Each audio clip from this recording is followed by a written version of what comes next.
Hey, welcome back to my channel. Kali ini kita mau bahas topik apa lagi ya? Aku punya ide nih. Kalian pernah nggak dengerin lagu, tapi cuma tahu lirik ujung-ujungnya doang? Seperti cuplikan video berikut ini.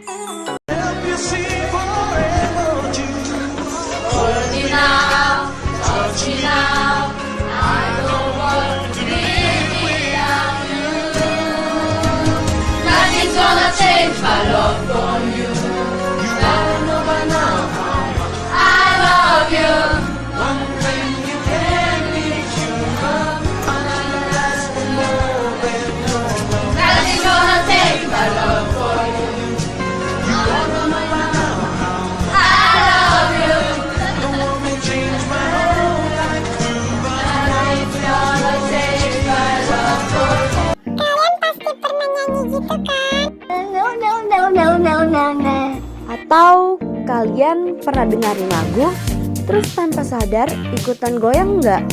Coba perhatikan video berikut ini.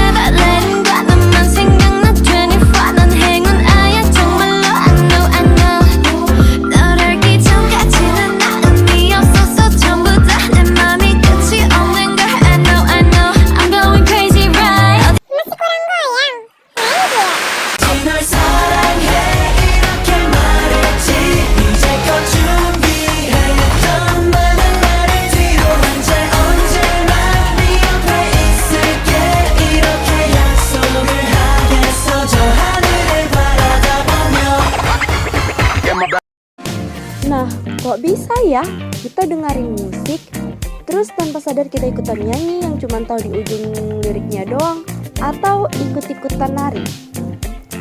Yaps, itu semua ada kaitannya dengan sistem saraf. Sebelum masuk ke topik, Hi, it's Shani.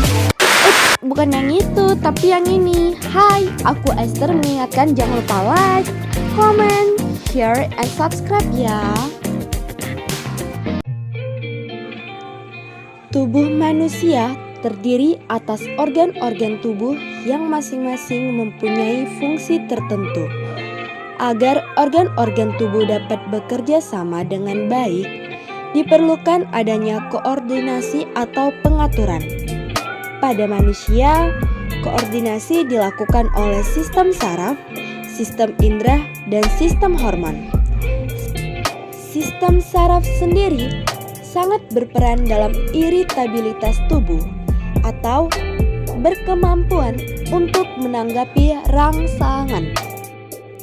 Di sistem saraf, otak sendiri mempunyai fungsi untuk memberikan perintah. Ketika kita mendengarkan musik, bunyi yang sebagai rangsangan masuk ke saraf sensorik yang ada di telinga kita, yang kemudian diteruskan ke otak.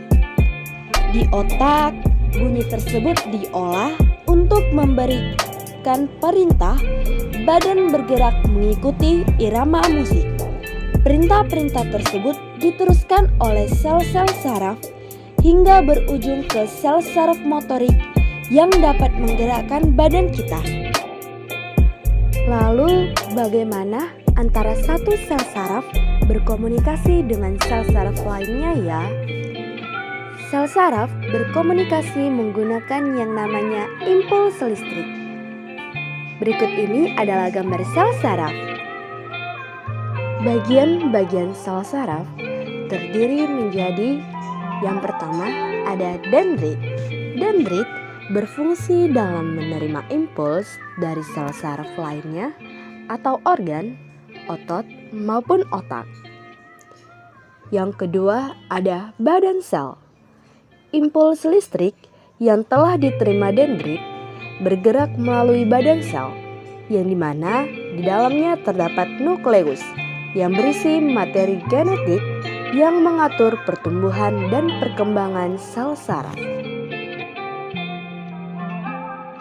Bagian ketiga ada akson.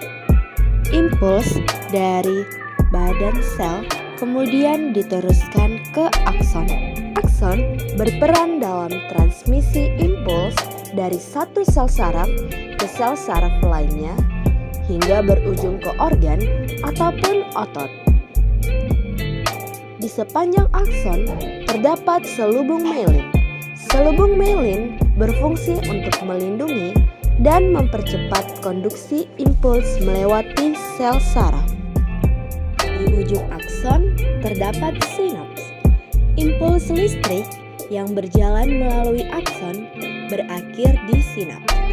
Nah, di sinaps inilah terjadi penghantaran impuls dari satu sel saraf ke sel saraf lainnya.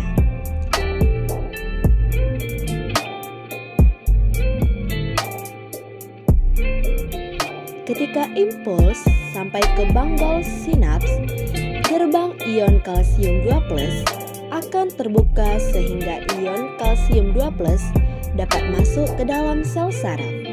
Ion kalsium 2+ akan merangsang pengeluaran neurotransmitter ke dalam celah sinaps. Neurotransmitter akan berikatan dengan reseptor yang terdapat di membran postsinaps. Akibatnya, gerbang ion Na+ dan K+ akan terbuka dan potensial aksi akan merambat ke sel saraf berikutnya.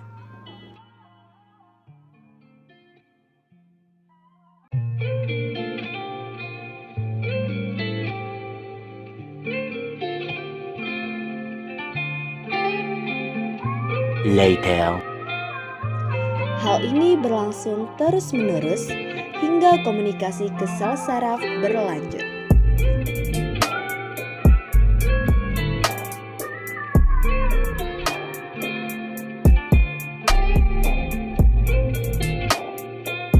Karena penghantaran impuls terjadi secara terus-menerus, sel saraf dapat berkomunikasi.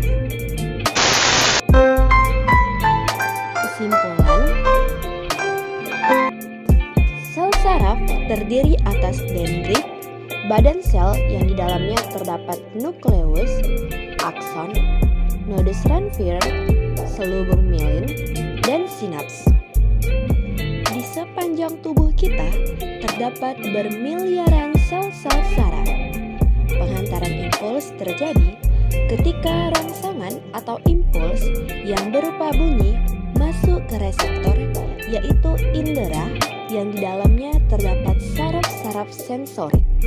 Kemudian impuls diolah di otak sehingga menghasilkan neurotransmitter yang ditransfer dari satu sel saraf hingga ke sel saraf lainnya.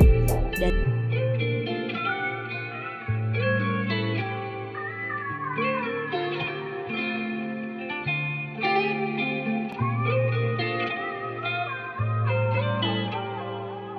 berujung ke saraf motorik yang dapat menggerakkan otot kita untuk menari mengikuti musik. Nah, karena teman-teman sudah tahu bagaimana cara kerja sel saraf, yuk sama-sama kita menari.